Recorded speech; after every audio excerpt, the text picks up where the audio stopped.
اعوذ باللہ من الشیطان الرجیم بسم اللہ الرحمن الرحیم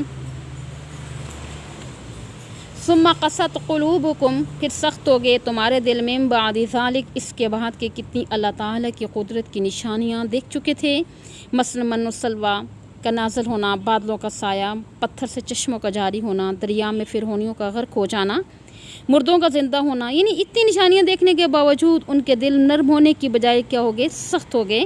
کیسے سخت ہوئے؟ فرمایا فَهِيَ كَالْحِجَارَةِ، بس وہ دل پتھروں کی طرح ہیں، او اشد قسوہ، یا ان سے بھی زیادہ سخت ہیں۔ مثلا پتھر سے لوہا زیادہ سخت ہے نا، اور کچھ چیزیں ایسی ہوتی ہیں جو گھستی بھی نہیں ہیں، جیسے کہ ہیرا ہے، ٹوٹ جائے مگر گھسے گا نہیں، لوہا، تانبا، سونا گھس جاتے ہیں، ہیرا چونکہ گھستا نہیں ہے، اسی لیے بعض گھڑیوں کی جھولیں جو ہوتی ہیں نا ہیرے کی ہوتی ہیں۔ اب سوال پیدا ہوتا ہے کہ ہیرے کو آدمی استعمال کر سکتا ہے یا نہیں کر سکتا؟ یعنی ہیرے کو آدمی استعمال کر سکتا ہے، مرد کے لیے کتنے ہوتا ہے؟ 4 ماشے، چاندی کی انگوٹھی جائز ہے، اور زیور کے طور پر استعمال کر سکتا ہے۔ زیور کے علاوہ چاندی کا استعمال جائز نہیں ہے، مثلا گھڑی یا گھڑی کا چین یا جیبی گھڑی کی زنجیر ہے، یا بازو اور گلے کی زنجیر، یہ سب کیا ہوتی ہیں؟ سب ناجائز اور حرام ہیں۔ اور سونا دیکھیں کسی صورت میں بھی جائز نہیں ہے مرد کے لیے، البتہ سونے چاندی کا داند لگوا سکتا ہے، اگر ناک کٹوا بیٹھے تو وہ بھی سونے چاندی کی لگوا سکتا ہے۔ حضرت صلی اللہ علیہ وآلہ وسلم کے زمانہ میں لڑائی کے دوران ایک شخص کی دشمنوں نے ناک کاٹ دی، اب وہ بہت برا لگتا تھا اور اس نے چاندی کی ناک بنوا کر لگائی۔ چلو اصلی کی جگہ مصنوعی صحیح، کچھ تو یعنی کہ نظر تو آئے گا نا، یعنی کہ چند دنوں کے بعد اس سے کیا آنے لگی؟ بدبو آنے لگی۔ تو حضرت صلی اللہ علیہ وآلہ وسلم کے پاس آیا اور کہا کہ حضرت میں نے چاندی کی ناک لگوائی تھی مگر اس سے بو آنے لگی ہے۔ تو آپ صلی اللہ علیہ وآلہ وسلم نے فرمایا کہ سونے کی لگوا لینا، اور سونے کی یہ خاصیت ہے کہ اس سے بو نہیں آتی، اور عورتوں کے لیے تو اجازت عام ہے نا کہ وہ سونا چاندی زیور کے طور پر استعمال کر سکتی ہیں، البتہ زیور کے علاوہ کسی اور شکل میں استعمال نہیں کر سکتی ہیں۔ مثلا سونے چاندی کا سرمچو استعمال نہیں کر سکتی، سمجھیے مسئلہ۔ سونے چاندی کے برتنوں میں عورت کھا پی بھی نہیں سکتی۔ قریشیہ جس سے عورتیں کڑھائی کرتی ہیں وہ بھی سونے چاندی کا جائز نہیں ہے، البتہ زیور کی حد تک اجازت ہے۔ البتہ اللہ تعالیٰ نے جو حدیں مقرر فرمائی ہیں نا، ان کا خیال رکھنا بہت ضروری ہے، اور فرمایا ہے کہ ان کے دل پتھر کی طرح سخت ہو گئے ہیں، اور اس سے بھی زیادہ سخت ہو گئے ہیں۔ کیوں؟ وَإِنَّ مِنَ الْحِجَارَةِ، بے شک بعض پتھروں میں سے، لَمَا يَتَفَجَّرُ مِنْهُ الْأَنْهَارُ، البتہ وہ بھی ہیں جس سے پھوٹتی ہیں نہریں، یعنی دنیا میں بہت ایسے مقامات ہیں کہ جہاں پتھروں سے چشمے بہہ رہے ہیں، اور اتنی مقدار میں کہ آگے ان سے نہریں دریا بن جاتے ہیں۔ یہ بھی پڑھ چکے ہیں نا کہ موسیٰ علیہ السلام نے پتھر پہ لاٹھی ماری تو اس سے کتنے 12 چشمے پھوٹ پڑے۔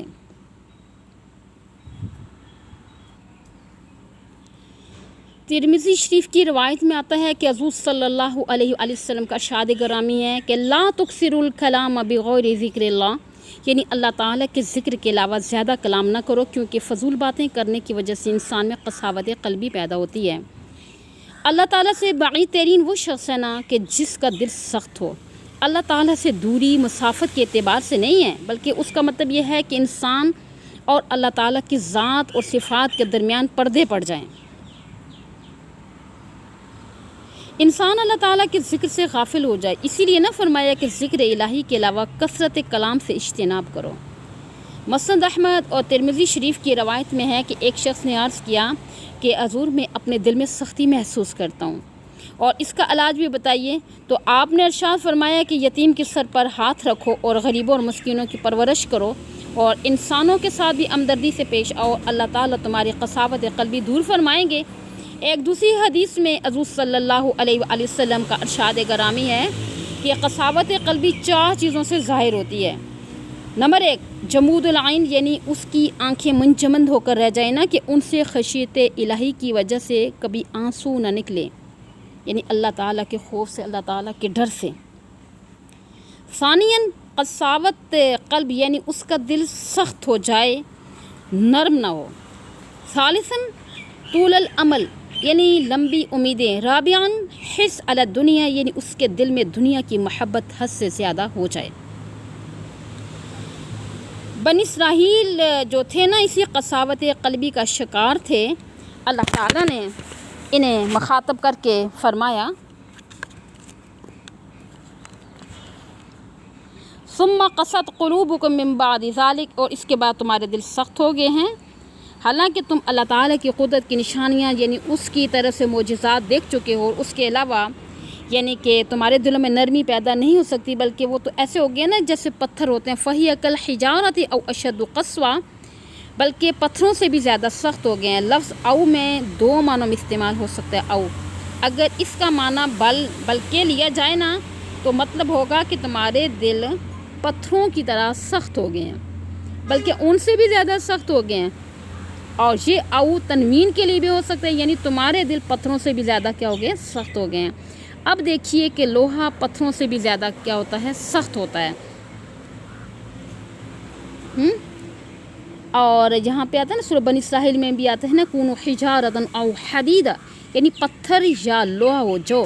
کیا تمہارا خیال ہے کہ اس سے زیادہ سخت چیز بھی کوئی ہے؟ اور وہاں پر بھی قساوت قلبی کو پتھروں اور لوہے سے تشبیہ دی گئی ہے۔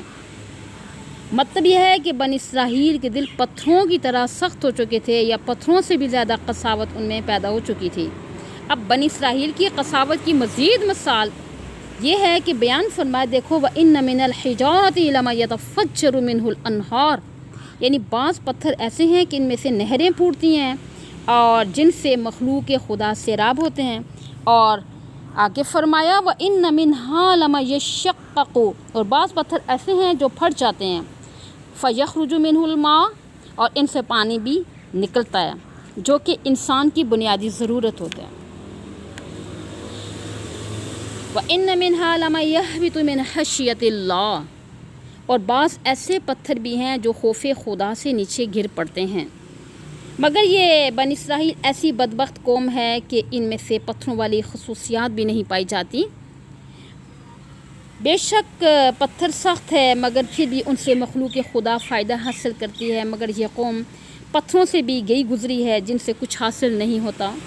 مفسرین کرام فرماتے ہیں کہ پتھروں کا یعنی کہ بلندی سے پستی کی جانب گر جانا خشیت الہی کی بنا پر ہوتا ہے، اور در حقیقت یہ پتھر کا اللہ تعالیٰ کے حضور سجدہ ہوتا ہے۔ بے شک اللہ تعالیٰ کے سامنے عاجزی اور نیازمندی کی انتہا جو مشکل ہے نا چیز، وہ کیا ہوتا ہے کہ سجدہ ہے۔ یہ بہت بڑی حقیقت ہے۔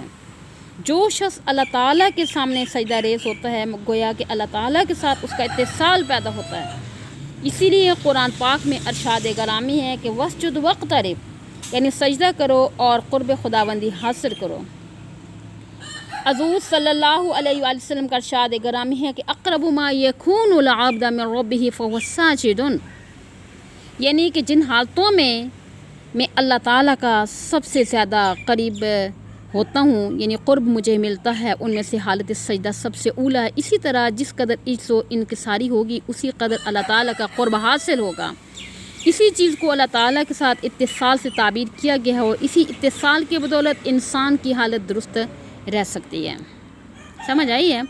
بہرحال خلاصہ یہ ہے نا کہ حاصل کلام یہ ہوگا کہ جو شخص پتھروں جیسے اوصاف کا حامل بھی نہیں ہے، یعنی نہ تو اس سے مخلوق کو عام فائدہ پہنچتا ہے، نہ وہ شخص محدود پیمانے پر مفید ہے، اور نہ ہی اس کا اللہ تعالیٰ کے ساتھ اتصال ہے، تو پھر ایسا انسان بے شک بدبخت اور شقی ہے نا۔ جن لوگوں کو اللہ تعالیٰ کا قرب حاصل ہوتا ہے انہیں قدرت خداوندی کی نشانیاں نظر آتی ہیں، بلکہ جو ان کے ساتھ چلنے والے لوگ ہوتے ہیں نا وہ بھی اس نعمت سے محروم نہیں رہتے، پھر ان کی وجہ سے بڑی بڑی باتوں کا ظہور ہوتا رہتا ہے۔ میں بتا رہی ہوں نا کہ آپ کو کہ بعض اکابرین جو ہوتے تھے نا، ہمارے بعض ایسے اکابر ہیں یعنی قریبی زمانہ میں ہوئے جو یقیناً مقربین الہی میں سے ہیں، یعنی کہ سید احمد شہید بریلوی سادات خاندان میں سے تھے، اور دہلی میں حضرت شاہ عبدالعزیز محدث دہلوی کی خدمت میں حاضر ہوئی اور بیعت کی اور علم حاصل بھی کیا۔ شاہ صاحب نے مزید تربیت کے لیے اپنے یعنی کہ برادر خرد شاہ عبدالقادر کے سپرد کر دیا۔ انہوں نے 3 سال تک سید احمد شہید بریلوی کی تربیت کی۔ یہ وہی شاہ عبدالقادر ہے نا کہ جنہوں نے سب سے پہلے قرآن پاک کا اردو ترجمہ کیا تھا۔ صاحب کشف بزرگ بھی تھے، ہر وقت عبادت میں مشغول بھی رہتے تھے۔